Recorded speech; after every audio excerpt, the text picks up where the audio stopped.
Welcome to Retail Retold, the stories behind how that store landed in your neighborhood. I'm Chris Ressa, in conversation with the people and stories shaping retail and real estate. Brought to you by DLC.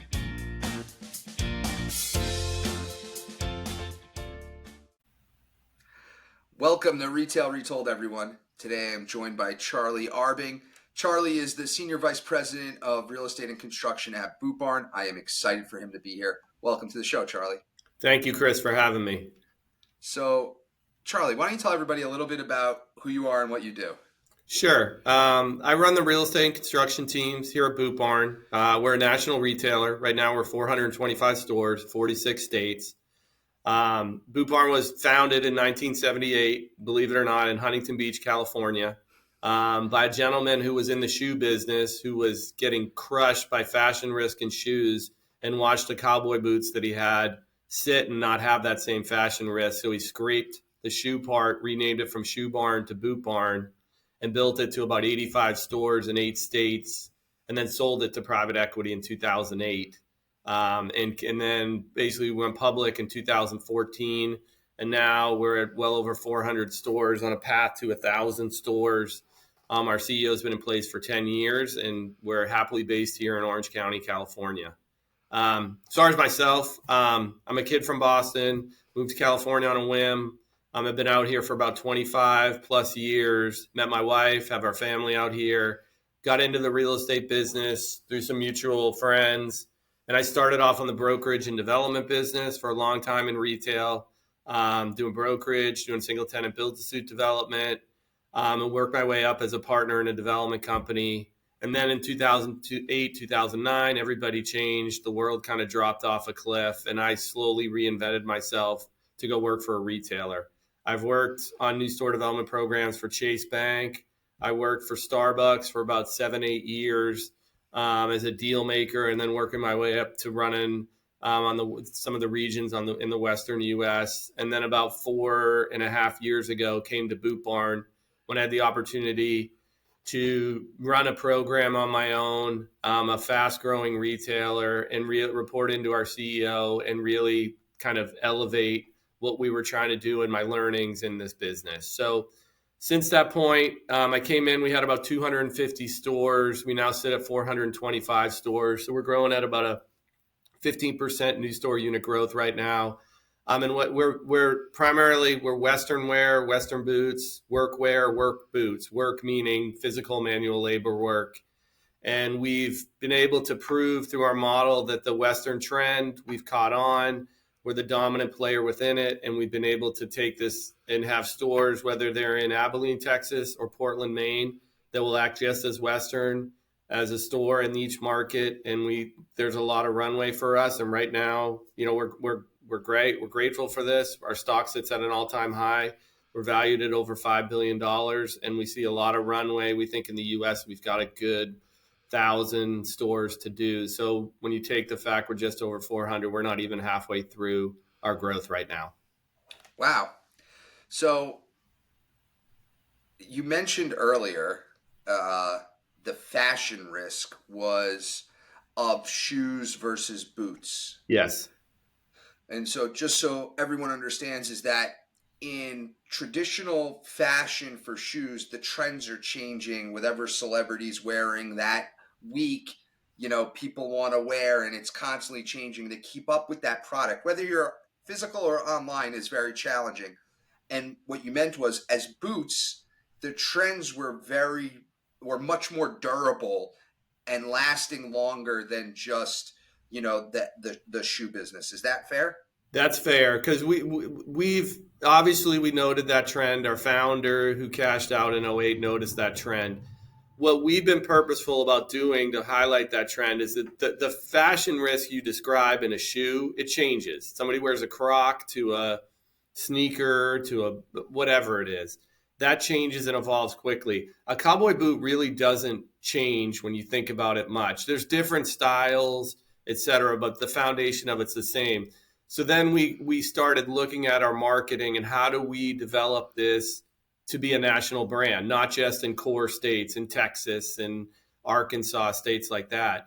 And the way we did that was to segment our marketing, where we used to be very promotional, where people thought, well, if I'm going to Boot Barn, I got to buy a 10-gallon hat and a big belt buckle. That's not, we can find a home with a construction worker in New Jersey who needs a pair of jeans, a t-shirt, and a pair of work boots. We can find a fashion person, whether it's in Nashville, New York City area, who is catching the trend of Western and wants to dress in Western, whether they're going to a concert series or something else. So we've been purposeful in not alienating that core customer, that core Western customer, but then also being able to entice those people who are starting to touch and embrace the Western trend. And that's been by A, segmenting the marketing, and B, elevating the brand. If you look at our marketing now, and even our build outs in our store, if you go back 10 years, we would do this barn element on the front of the store, very promotional.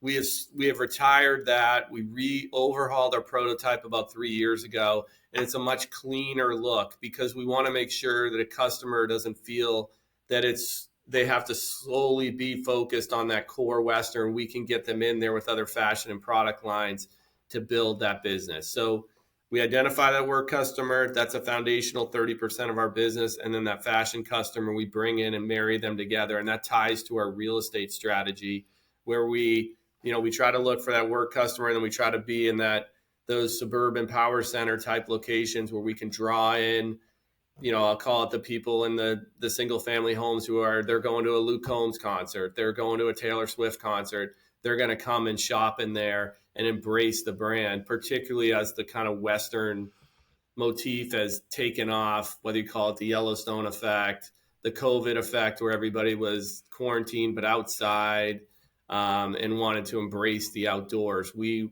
been fortunate to be able to ride those trends, and we feel confident from a store development standpoint that those trends are permanent in nature and will to continue to grow.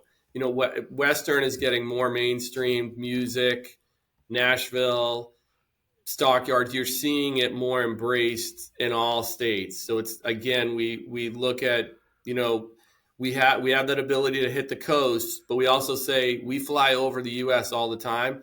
Those are our customers. When we're flying from LA to New York, everywhere in between for 5 hours, we're looking down at our customers. So the map's wide open for us from that regard.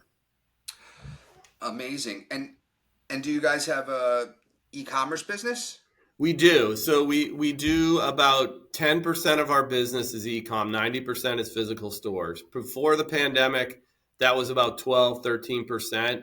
We saw it spike up during the peak of the pandemic.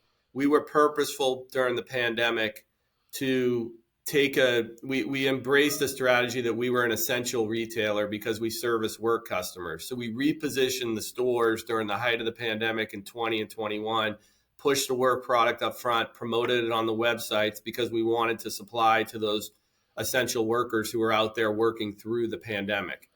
Then that spiked our e-com business, but then our store is really experiential. When you go in, you smell the boots. We've brought the boots forward, where our old prototype, I always say, was like a grocery store. The boots were in the back where the milk is, and then we try to entice people through it.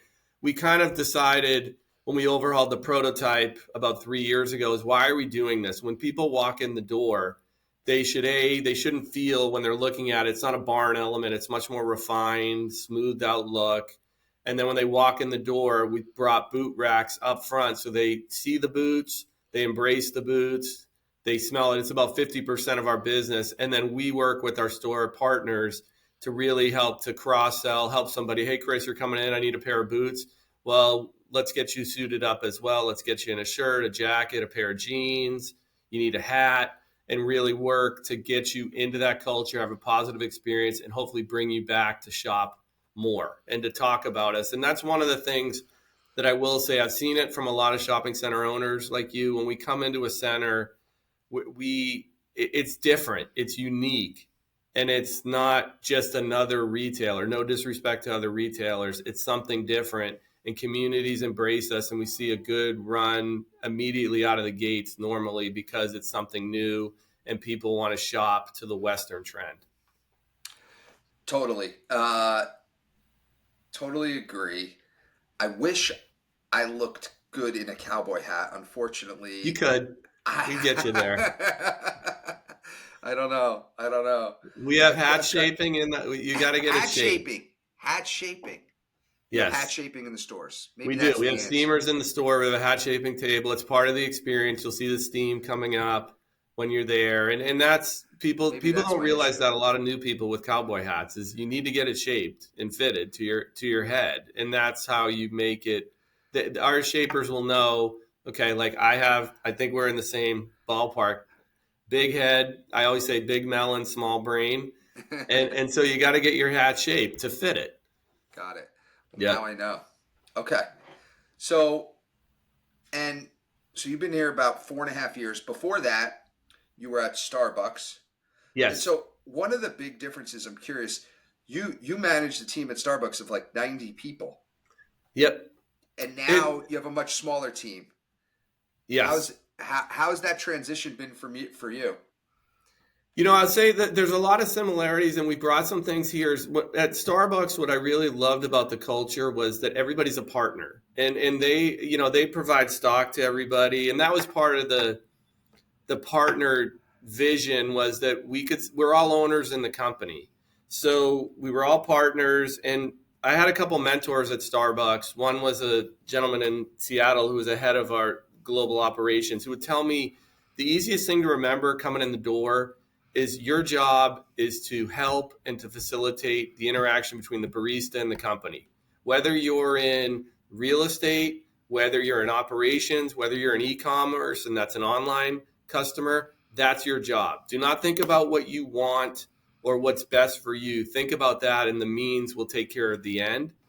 And I embrace that, and we take that same tact here at Boot Barn, and I brought that over here. That I believe, like I had our department, but I tell people all the time we're titleless. We really are. We're generalists, and we have to know where we're at. What's our strategy going in?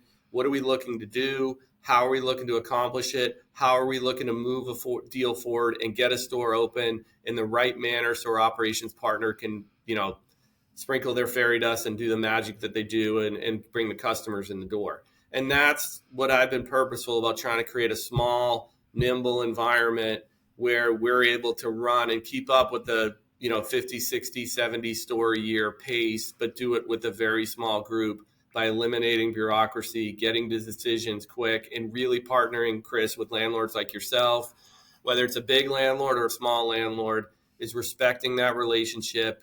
We have commonalities. We're not opposite sides of the table. Yes, we are in theory, but we're really trying to get to a reasonable, fair place that makes sense and get a store open so we can take advantage of a landlord's shopping center and vice versa. They can have a tenant in there who's stable, does what they say they're going to do, and helps to bring traffic to the overall center. Love it. Well, that was a great overview, Charlie. I'd like to talk to you about a story, and why don't you tell us about a boot barn that's open somewhere in the world? I'll start with a DLC deal, and I'll go back. We've done several deals with you and your team, Yep. and I say this not because we're on this call. They've been great to work with, very hands on. I'd say there's a deal we did in Buffalo with you where it took some time to remove an existing tenant. That was some delicate conversations that had to be had, that your team had to have with that tenant. We were able to work concurrently with them and ultimately deliver our first store in the core of Buffalo, a market for us that really plays to our core customer. It's a work-based town, union-based town, and that's a deal I'm proud of. And I'd probably point to similar deals. We opened in Portland, Maine, which was, we're as far away from our corporate office as we can be here in Orange County. And that's a store that we opened, and we thought, okay, let's see how it goes up there. And I'm from back there, and it's worked out. It's doubled our projections. Wow.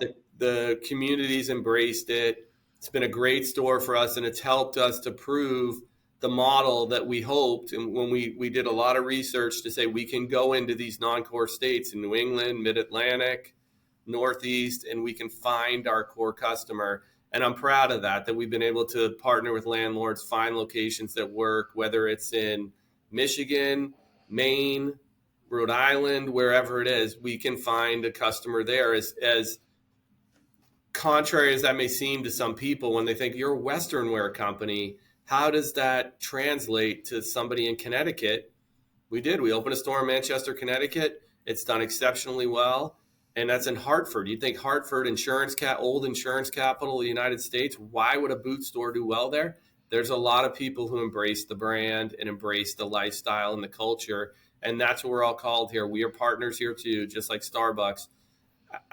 People here, there's a whole undercurrent in the country that people want to embrace the outdoor lifestyle. Everybody's, whether they've got a little cowboy in them or they're just outside working and enjoying it, that's what they do. And they want somebody, and we respect that. We respect the American work ethic, and we want to partner and help those people to do their jobs every day. So we like to say, we're here to help the people who feed, protect, and serve America. That's a core value of who we are.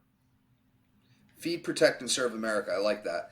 Um, you brought up that deal in Buffalo, and to me, that is a good one because, the word, you know, I don't think there's a stronger word than partnership for that because it's very complicated when there's an existing tenant in the space and we're intending to sign the lease and there's going to be a gap in time until that tenant exit the space and having to try to get that tenant out early and working with that tenant and saying we're backfilling the space. I think the overall partnership between everyone is the only way that makes a deal like that happen, and it's not easy to do.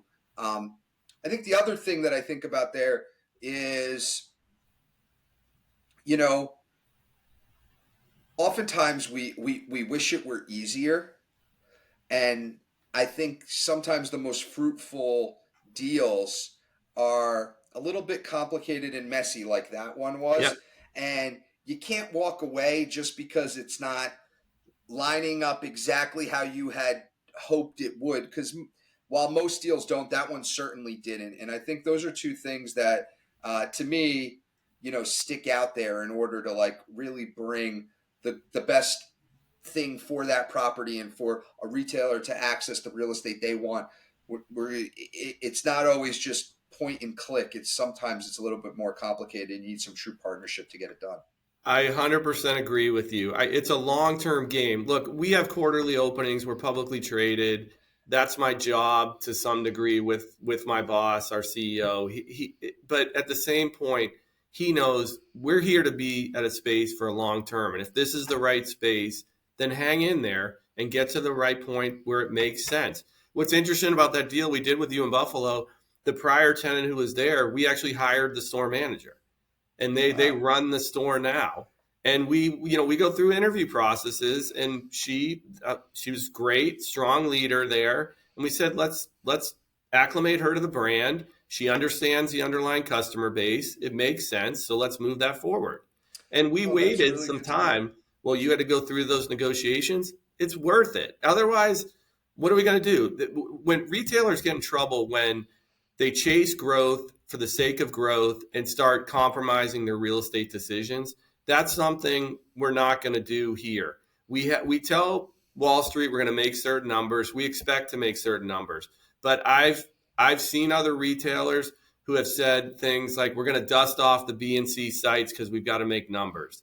That's not going to happen. I personally, that can't happen. If I compromise the values I have to do that, then that's a mistake. And I know we'll talk about the state of the industry, and it's tight right now. It's hard. I get that. It makes all of our jobs in retail real estate harder on both the tenant and landlord side. But you have to keep working through that to get to the right sites for the brand that's going to give you success. Otherwise, if it's just, let's go into the center, I don't care, and it's median blocked and 4 left turns to get there, not going to happen. On that note, let's hop into the market. That was a good summary. Um, I have heard that line. I need to dust off the B and C sites before. Yes, not a good line. I've heard it. I've heard Mm-hmm. it. So what's going on out there as Charlie sees it? What are you guys seeing in the market from a retail real estate perspective? You mentioned some of the things.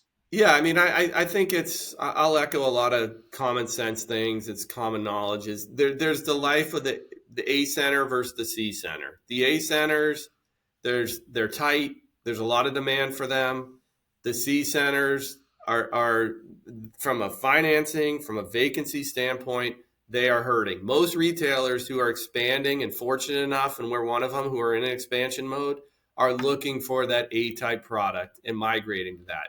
That's created a very difficult scenario for you as a landlord where you're working at 3 or 4% vacancy in these centers. You're shuffling through multiple offers. You're trying to find the right tenant mix. But one of the things I appreciate about your company and others is that you come to me all the time saying, "Hey, I've got a tenant. They got a year and a half left of term. I don't know if I can get them out early. You want to take a look at this now?" Absolutely. You have to be flexible. Maintain as much flexibility as possible. If we're putting deals into 26, even 27, I'm fine with that. It's the right play for us. It's the right product. We have a high chance of success there. We've eliminated a lot of our risk. You never fully eliminate it. So let's hang in there, cut a deal, and then when that tenant is out, we're permit ready. We've done our job. We're ready to take the keys, get through that build out, and get open and start paying rent. I love that. Um, have you have you guys started to see some new development? Are you going in any new developments? We are. We do typically about a handful of build to suits a year. I will tell you, I've definitely seen an uptick in some build to suits. We have probably 10 in our pipeline right now, going into next year in 26 and 27. I, I have some development background. I would say if I take those 10 deals, I would say 20% of them are actually coming out of the ground. I would say 40 to 50% of them are trending in the right direction, working with lenders to try to get financing, trying to get their arms around construction costs that are very difficult to get around, and probably trending in the right direction. And then the remaining 30%, they're what I'll call respectfully playing with crayons in a site plan, drumming up tenant demand, and no real understanding of if they're going to get to actual financing and build out of the project. We're a little bit more apprehensive with those, obviously, but those developers who are delivering, I was just on the phone with one this morning who's building a shopping center in Northern California. It's great to see, and they're coming out of the ground like that, and they're open to taking that risk, putting a lot more equity into projects because they do see that the retail demand is there and that long term it's a viable project that'll have sufficient returns for them to move the project forward. And that's where I think we have to spend time, where I'll spend time with developers on the build suit side, really trying to understand how feasible this project is, or is it just piecing together tenants and hoping it works, or they're trying to then flip it to somebody else, say, hey, look, I got all these leases, I got all these Yeah. LOIs, jack the value up, here, go buy it. That's a fool's game. So it's super interesting that you've bucketized them that way. I'm not sure or retailers do that. I think one of them the interesting things is I've talked to some people who like it's a development deal, but like they're 100% counting it. Yeah. And you made the point to say that like 20% are going to come out of the ground, 40-50% are they might make it out of the ground. That depends on a couple of things, and then the balance is just never gonna, it's crayons and site plans. I think that's a really interesting way to look at it. And you said you had a handful of deals in the pipeline. If what I'm curious about, and this is a hard question, but when do you make the call like, you know what, this one's never going to happen? How do you decide this one's never going to happen, or I'm going to hang in here a little longer? It's worth me hanging in. It kind of happens naturally by staying in contact with landlords and understanding where they're at. Are they taking the steps? Are they beyond leasing into financing and understanding that? And then you can usually get there mutually where, hey, this deal's not going to happen, is it? And they'll come Yeah. forward and say, no, it's not. I try to, that point you made about relying on pipeline, we try to take the build to suits we do, and we're wide open to build to suits, but I try to take them. I try to run pipeline. I'm not quite there yet, gives them the tightness of the vacancy. But if we have a number to hit that we're telling the street, I try to run it at 120, 130% because, as they say, crap happens, deals fall off. If you're running right to a number in this job, you're not going to make it. So when you're too tight to it. So we'll look at build to suits. We'll put them into our plan, but we won't really, we'll say to ourselves, look, if we're trying to get to this number, we really can we fully rely on this? If they're out of the ground, sure, we can rely on it. Until they're out of the ground, we're committed to it. We're signing a lease, but it's not one that I'm saying, hey, I'm going to deliver that in Q3. I'm not going to say that until I know that thing's out of the ground and a developer has a schedule that makes sense and we can feel confident saying, yeah, that store is going to get into that quarter. But that, I can say that. It's easy for me to say that. Same point. Developers get going. Construction stuff happens. Whatever it is. They find a utility. They find something. Unknown circumstance. And we got to push that to Q4 or the following quarter. That's fine. They're working through their issues. I have no problem with that. You've been a developer, so you know all those pain points. Oh, yeah. Yeah. Yes. Well, listen, anything else we didn't talk about that we should, Charlie? This was great. No, I just think, Chris, thank you for the deals we've done and the relationship and this opportunity. I tell people, we're a smaller retailer, we're 400 units. We're not some big beast, but we want to grow. And it's a partnership with the landlord. And I try to tell our team, our competitive advantage is our ability to be nimble and be fluid and move through deals. We're tough on our way. We're fair. But when you have a deal with us, we get through real estate committee. We approved 9 deals at real estate committee yesterday. We're running at probably a 98% approval rate in real estate committee. So that's not to brag. That's to show that we have alignment with our core vision and our strategy being led by our CEO. So when that kind of alignment is in place, then the job becomes, I always say this, he talks about the sausage factory. We love the taste of good new stores, don't want to know what goes into making it. So once we get that approval, his thought is go get that store open for us. And our job is to get it onto our production line and the landlord's production line and move through it as efficiently as possible, understanding that no deal moves like this, it moves like this. So be able to ebb and flow and deal with different situations to get to that end result that everybody's looking for. And that's what I like to tell landlords and why we like to do multiple conforming rollover deals, because they have a clear understanding of what we're looking for and an expectation that we'll perform and do our job like we should. And if we do that, this isn't rocket science what you and I do. That's the essence of it. That's the core of it. Well, listen, Charlie, this has been great. I really appreciate the time. And next time I'm out in Orange County, let's get together. Please do. And thank you to, Adam, Josh, your entire team there. They've been great to work with. Appreciate it. Thanks so much, Charlie. Thank you all. So, Charlie, just real quick. Appreciate you watching. Hit subscribe. See you in the next one.